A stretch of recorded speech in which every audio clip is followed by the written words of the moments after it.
دیکھیے، اگر فوج خاموش تماشائی ہے تو اس کا مطلب یہ نہیں ہے کہ فوج کوئی بدنیت ہے۔ فوج صرف اور صرف خاموش تماشائی اس لیے ہے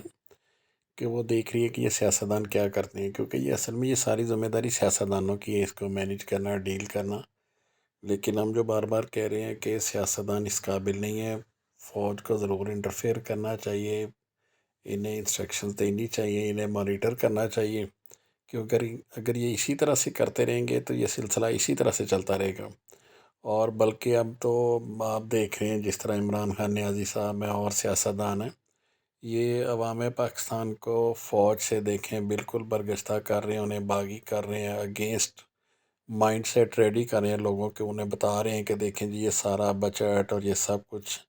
یہ فوج کھا رہی ہے، فوج عیاشی کر رہی ہے۔ حالانکہ ایسا نہیں ہے، یہ فوج کے ایک پارٹ ہوتا ہے، ان کا ٹریننگ ہے، اسی طرح ایمونیشن اور سب کچھ۔ اور پاکستان ایک زرخیز کنٹری ہے جس کو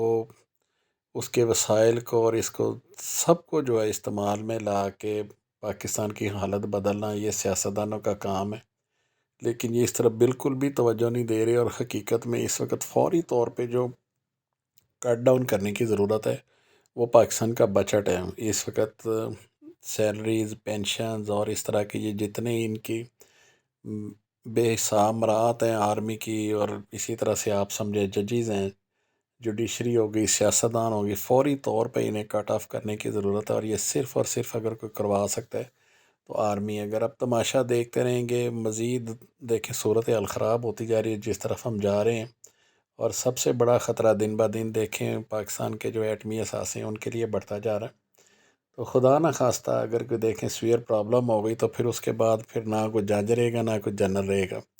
تو اس لیے اس وقت عوام پاکستان کو بھی اسی طرح اتحاد کی ضرورت ہے، جس طرح یہ جنت حاصل کرنے کے لیے سڑکوں پہ نکل آتے ہیں، تو اس وقت سڑکوں پہ نکلنے کی ضرورت نہیں ہے، کم از کم خاموش احتجاج یا کچھ نہ کچھ ایسا ہونا چاہیے۔ اب آپ دیکھیں اگر یہ پیٹرول کی قیمتیں بڑھا رہی ہیں، بجلی کے بلز ہیں، کم از کم عوام اسی کے اوپر کوئی ایکشن لے، پیٹرول ہی ڈلوانا چھوڑ دیں اگر یہ کچھ عرصہ نہ لیں۔ آپس میں دیکھیں، اب سوشل میڈیا کا دور ہے، آپس میں اس کے اوپر ڈیسائیڈ کر سکتے ہیں، چند دنوں کے لیے آپ دیکھیں پیٹرول لینا چھوڑ دیں تو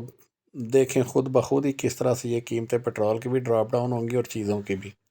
اور اسی طرح سے ایک کمپین چلانی چاہیے، حکومت کو بتایا جائے کہ بجلی کے یہ جو بل ہیں، گیس، جن چیزوں کو یہ بڑھانے کی کوشش کر رہے ہیں، ابھی تو دیکھیں سردی کا موسم ہے، ابھی تو سروائیو بھی کیا جا سکتا ہے۔ تو اسی طرح سے جس طرح عمران خان صاحب نے بل جلا کے دکھائے تھے، تو آپ لوگ بھی بتا دیں کہ اگر یہ امارات انہوں نے اپنی کم نہ کی، ان کو کٹ ڈاؤن نہ کیا، آئی ایم ایف تو دیکھیں ان سے یہ پوچھتی ہے کہ ان کو تو ریزرو چاہیے، ریزرو ہوں گے، ان کے لون اتریں گے، تو وہ کبھی بھی جب یہ بتاتے ہیں کہ ہمارے پاس ریزرو نہیں ہے تو پھر ظاہری بات ہے وہ پھر انہیں اس کا حل یہی بتاتے ہیں کہ اپنی چیزیں مہنگی کرو۔ ظاہری بات ہے جو ایک ادارہ قرضہ دے رہا ہے ملک کی ترقی کے لیے اور ترقی یہ کر نہیں رہے، تو انہوں نے تو ہم اپنی اماؤنٹ واپس لینے کے لیے کوئی نہ کوئی طریقہ بتانا ہے۔ تو عوام پاکستان کو اس کے اوپر سنجیدگی سے سوچنا چاہیے، اور اس وقت اتحاد کی ضرورت ہے، آپس میں مل کے ڈیسائیڈ کر کے کم از کم اس کے اوپر سوچنا چاہیے۔ یہ جو پیٹرول خریدنے کی بات ہے، اس کی قیمتیں بڑھنا، اور اسی طرح سے بجلی ہے، اس کے اوپر سوچنا چاہیے، اور اسی طرح سے جیسے گیس ہے۔ لیکن اگر عوام بجلی اور پیٹرول پہ کوئی ایکشن لے لیں گے تو یقیناً بہت جلدی بہتری آنے کے چانسز ہیں۔